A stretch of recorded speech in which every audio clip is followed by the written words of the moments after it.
We're here at Mel Lastman Square right now, where there is a candlelight vigil being held for those that lost their lives 3 years ago.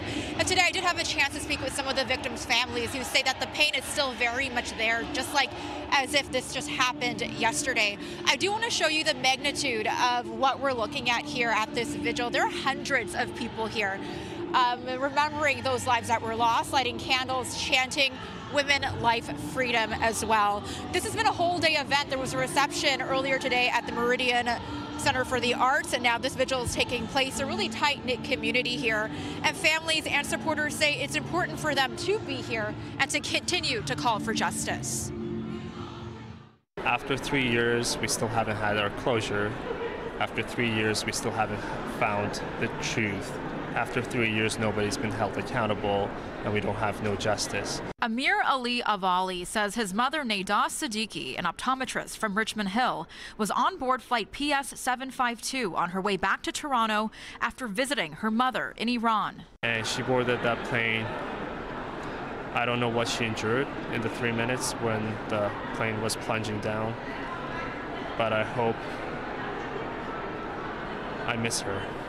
On this 3-year anniversary, Amir says the pain of her loss is still felt deeply by those that loved her. That after 3 years, the pain hasn't gone away.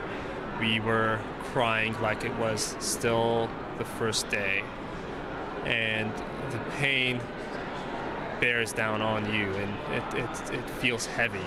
On January 8th, 2020, shortly after taking off from Tehran, a Ukraine International Airlines jetliner was shot down by Iranian officials, killing all 176 people on board.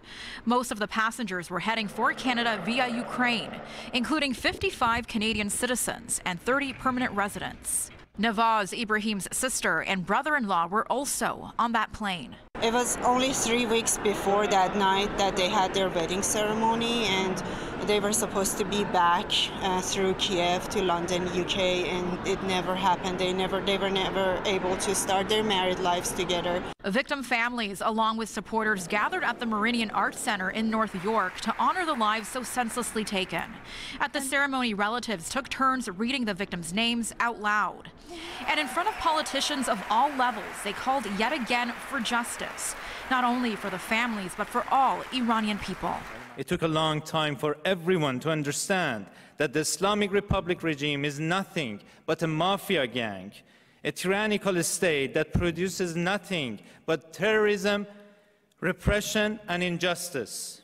At the end of last year, Canada joined other countries impacted by the downing of the plane, starting the process to send the case to the International Court of Justice and attempt to force Iran to compensate victims' families.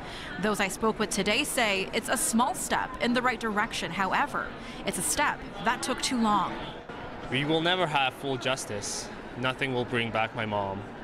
Nothing will fix the broken lives that we have right now. But it's important to hold those who were responsible for the downing accountable, who ordered it, who executed it. It was a commercial flight, and it was so brutal and unfair what happened to our loved ones and our families, and nobody should go through what we're going through. And this is why we're here. We are fighting for this. And as you just heard, on this 3rd anniversary, families are still calling for justice.